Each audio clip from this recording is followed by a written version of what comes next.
Right now, it's time to bring in Arthur Schwartz, the food maven. Arthur joins us live on a Monday morning. We rebroadcast Arthur during the weekend, and we love to talk about F-O-O-O-O-O food. Good morning, Arthur. Thank you for making me laugh. Hey, I had somebody So email. this will make you smile. Malomars? Malomars. Wow. Did you grow up with Malomars? Yeah, absolutely. Where did you grow up again? Oh, well, I was born in New York City, but in West Cornwall, my grandmother, yeah, Malomars, yeah. Well, it was my father's favorite cookie. And I had my nieces, great nieces, who are 5.5 and 8 next week, this weekend, and I thought I should introduce them to Malomars, which was their great-grandfather's favorite cookie. So, to say that they like them is a great understatement, because let me say, I didn't love them when I was a kid. I thought it was strange that was my father's favorite cookie. And to this day, I'm not a huge fan of marshmallows. So even when my nephew and niece and their girls do the s'mores bit in the summer, I'm sort of, it's okay. Yeah, the girls always want me to have a bite, but no, that's it. So it only dawned on me the other day that a Malomar is basically a s'more. The bottom is a graham cracker-like cookie, topped with a marshmallow, all coated with chocolate. And because it is actually quite good chocolate, even now as an old man, I can tell you, now as an old man, I'll verify, this is good chocolate. They don't sell them in the summer. They're reintroduced into the market in September. And as soon as I thought, in September, it's about when school starts, when the weather gets cool enough for the supermarkets to keep them, because, of course, in the old days, there was no air conditioning in the supermarkets, so they didn't want the cookies to melt in the summer. Then it became a marketing thing. And now they're only sold between September and March, and are celebrating their 100th birthday, or just about. They were actually created by a baker in New Jersey, of course taken over by Nabisco eventually, and they are. It ends up, and this says it on the side of the box, 70% of all the sales are in Metro New York. And it is a strictly New York specialty. Now, some other colder parts of the country get them, but I had a laugh about this when I was telling this to my next-door neighbor yesterday, and she has 2 sisters from Brooklyn who now live in Florida.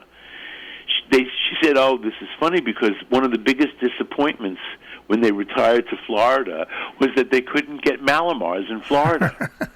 They don't sell Malomars in Florida, or at least not in Boca Raton or wherever they live. You know what we used to do with them? We used to keep them in the refrigerator, and then every once in a while we would put them actually in the freezer portion. Well, this is a great idea, Marshall. I think they're probably delicious frozen, but I'm sorry you told me that, because now, if I keep them frozen, that means I'll eat them. That's right. Which brings me to the fact, so I bought 2 boxes of Malomars, and Bob and I opened one as soon as I brought them home, because we had to taste them. I hadn't had one in years. Oh, so by the way, in September, when they reintroduced them this year, there were literally walls of Malomars in the supermarkets that I shop in. And I just read the other day that they were also was giving them away practically. It was like 99 cents a box or $1.99 a box. I don't even know what I paid, but it was probably not that much. In any case, they come very nicely packaged in some kind of clear material. I want to say cellophane, in slots, like it was really fine candy. So they really make a whole thing out of it. And now, when I went to buy them for Sydney and Maya, I didn't know anybody else ate them besides me, Bob, Sydney, and Maya. And I have to ask. Anyway, I hid a box. We had one box out, and then I hid the open box that Bob and I had started, and now I can't find it. So I hid it from us. So I'm trying. This morning, one of my chores will be to figure this out and then give them away because they are addictive. And Sydney can turn her nose up at sweets most of the time. She will tell you, an 8-year-old, that sugar is not good for you. And she's also on the verge of vegetarianism, although I challenged her on this, and I said, well, you eat hamburgers? And she said, well, I don't see the animal. So, and, she's right. And so it reminds me of a story that we used to tell in the family. I'm just now thinking of it.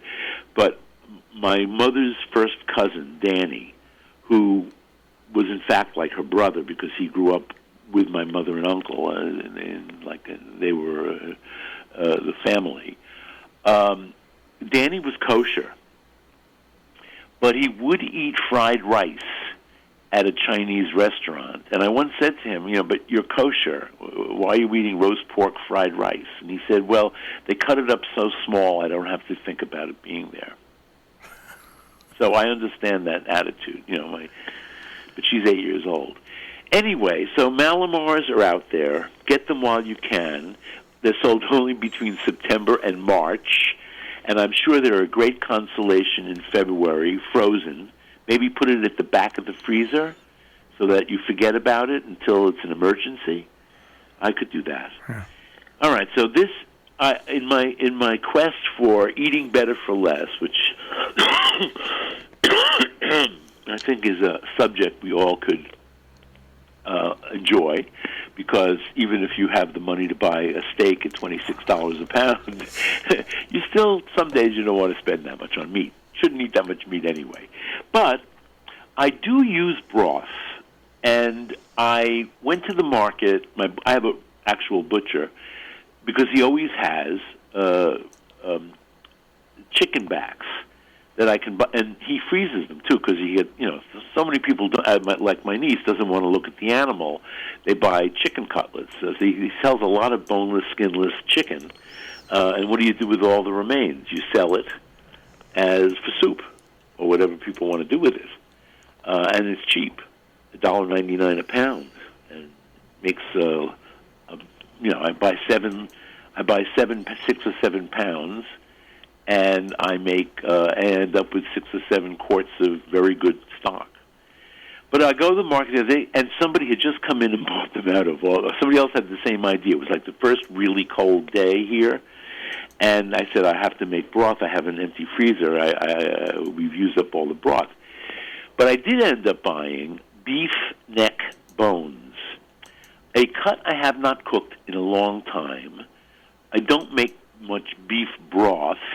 And usually I can find something, other bones, with a little meat clinging to it that will produce a good broth or a good enough broth. But the butcher did have beef neck bones that day that looked too good to pass up, and they were. And they were $4 a pound, and I'm thinking, well, it's not as inexpensive as you think, Arthur, because there's a lot of bone here. But I bought them and made broth with them, and in the end, there wasn't that much bone. I mean, it was enough bone to make a really good broth, but I also had a lot of meat. And I let this broth cook for 6 hours. So I ended up with 2 quarts of really good, strong beef broth, which, if I was making soup, for instance, I'd end up watering down. I let this cook down over the 6 hours because I don't have much freezer space. So if I do a very strong broth, I can always water it down a little bit. It's only water that made it strong, lack of water that made it strong. And so what I normally do, chicken backs or whatever, beef neck bones, whatever bones, and with meat clinging to it, or meaty bones. In the case of chicken, I just throw it in the pot and let it come to a boil and skim it. With beef, I want a nice brown broth, so I roast the bones. So in this case, beef neck bones, I put in I put them in a roasting pan, with a nice-sized onion cut into quarters, and nothing but salt and pepper on the meat. And I roasted it for half an hour at 450 degrees. And when I'm doing something like this and I want good browning, I put it on the top shelf, or near the top of the oven, as opposed to middle or bottom of the oven. And then after a half hour or so, I flipped it, the meat, once during this process. Maybe it was even 40 minutes altogether.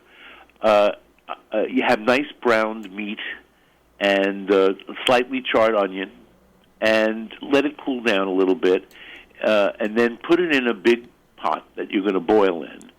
I think this was I used like a 5-quart pot. Could have been a little bigger, and it doesn't matter. Put in your beef bones. Put in a carrot or two, depending on the size of the carrot. Scraped, peeled, cut into chunks. Several ribs. I like celery in broth. It just gives a freshness that that I think the meat calls for. So I put in 2 big ribs of celery, washed and just cut into thirds each, into the pot. The onion, of course, you got from the roasting pan. And if there's any, and there probably is, some nice stuff at the bottom of the roasting pan, rinse it out with water, scrape up anything you need to scrape up, and pour that in over the meat in the big pot, and with the vegetables, and then cover the meat well with water and bring it to a simmer. No skimming necessary. Bring it to a simmer, and I let mine simmer for 6 full hours, and I make broth often enough. I put up my broth at 3 or 4 in the afternoon, and then I turn off the heat when I go to sleep, which is usually, I don't want to leave the bedroom for sure, after 10 o'clock. So 10 o'clock. I'll turn off the heat, and, dirty secret, I let it sit on the stove until I wake up in the morning, which is extremely early, but still, it's been sitting there for at least, I would say, 6 or 7 hours. And then I ladle out the broth and strain it. And what I ended up with was way more meat than I expected. And it was early in the morning, but I said, this looks too good to just, throw it away. I had this great broth, which was my primary goal. But I started stripping the meat from the bones, and the meat was really good. Even though it had cooked for 6 hours, it was really, really flavorful meat. And so now I'm going to stew neck bones next time. I'm going to buy some today, actually, and make a nice stew with them. But this is, broth. And now I had boiled meat. Now, I could have eaten this boiled meat just with some horseradish and salt and been very happy with whatever vegetables. However, I decided to, what I had in the house, actually, was a red pepper and a green pepper, which are very keto-friendly. There's only 8 grams, 9 grams of carbohydrates in a big pepper. Divided by all this meat that I was going to cook wouldn't amount to much in each serving. And so, I don't know. This was totally freestyle. I sauteed an onion. Life begins with saute an onion. And then I added the peppers, cut into, I would say, 1-inch squares, really chunky squares. You can cut them any which way you want. You could put them, it was just my mood that day. And I put that in with the onions for just a couple of minutes. And then I added a 14-ounce can of tomato puree that I mistakenly bought and was looking for a use for. It was seasoned with garlic and basil. And it's not my style. It's probably a good product. It was okay, actually, just okay. And it was a very popular, in Italy, brand, Muti, M-U-T-I. You see it all over the place. It's very well distributed these days. And I do like Muti tomato paste. Anyway, which comes in a tube. In any case, I then threw in my can of Muti and let that all simmer just a couple of minutes. And then I added all the meat that I'd stripped off the bones. The bones I threw away, and some of the meat shredded, and some of the meat came off in big chunks, and I just left it however I got it off the bone. And the fat, whatever fat was there, and there was still some fat, believe it or not, it was so melting that I just left it. Because I figured after it simmers in sauce for a while, it'll all come together. And it did.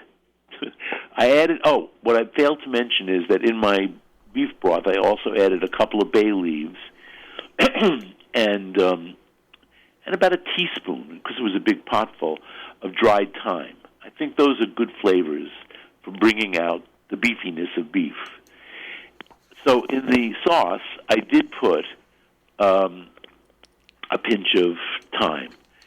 And then I had this basil garlic tomato sauce. In the end, you didn't know it was there, so the basil and the garlic, so it was okay. And I let that all simmer together, and basically until the peppers were crisp tender. And in the end, it was so much, we did not eat it. We could not eat. The two of us could not eat it all by a long shot. So we had it the next day as well.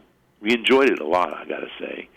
The meat was so melting. It was really good and not stringy. Neck bone meat. The next day, when I reheated it, of course, the peppers became soft, and it sort of became almost another dish. I was almost tempted to re-season it somehow. And you can play with this thing. Really good beef flavor out of beef neck bones. So I'm going to try next time braising them, which means I'm going to brown the meat in a big stew pot.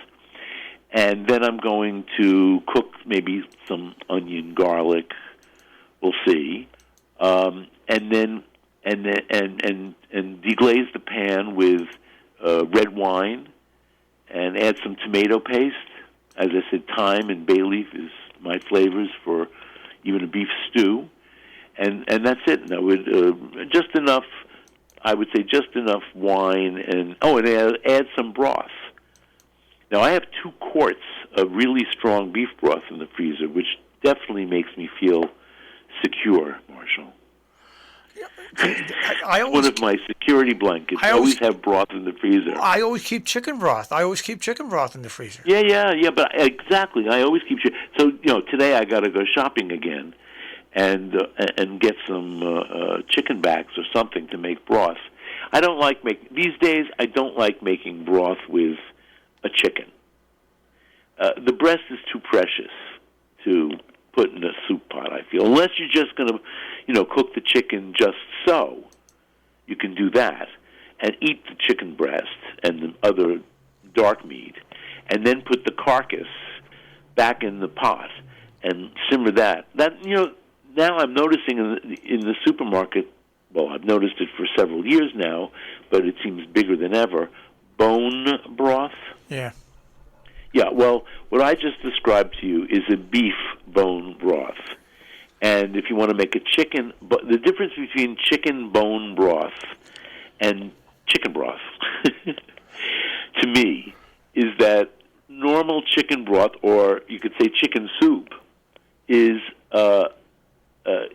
not cooked for a very, very long time, and so the gelatin, I guess it's collagen really, in the bones, does not get absorbed is not the right word, but the broth itself does not become full of protein from the bones and the gels. So normal chicken soup might have a light, like I would make my grandmother's style, a good chicken soup will have a light gel. But if you want something to be called bone broth, to me, you got to have a heavy gel, not a light gel. And I did not let this beef broth refrigerate because I knew I wasn't going to use it right away. I put it as soon as it came to room temperature in the storage containers. I put it in. I have 1 quart, so I know exactly how much I have here. Oh, by the way, it actually, what I just described to you, with using 4 pounds, by the way, of beef neck bones. I figured this out. the 4 pounds of beef neck bones cost $16. They were $4 a pound. I ended up with 2 quarts of what they call bone broth, which in my supermarket costs $5 a container, so that's $10 right there. And then we had enough of this beef and pepper. By the way, I made it with peppers because I had the peppers in the house because we eat a lot of peppers because we're on this low-carb diet. If you are not on a low-carb diet, by all means, eat this with some really good carb, and eat some more for me. And, or put potatoes in, or serve it on rice. I'm not sure that this goes with pasta, but noodles, the beef with peppers certainly goes with noodles. I mean, I would get a wide egg noodle. So that was $16, 2 quarts of broth, and at least 6 servings of the meat itself, which, as I said, was sensational. I think it's a bargain that is definitely eating better for less. But you shouldn't eat too much of this because, you could put some in the freezer, even though it's cooked to death, as seems. I know it will freeze perfectly well. So you could, if you're cooking for 2, as I am, we don't mind eating some. I thought the second day was almost better than the first day, but I definitely would eat it one day and put the rest in the freezer, and then you've got a meal made already. And that's that. It's funny. I got to go search for the Malamars.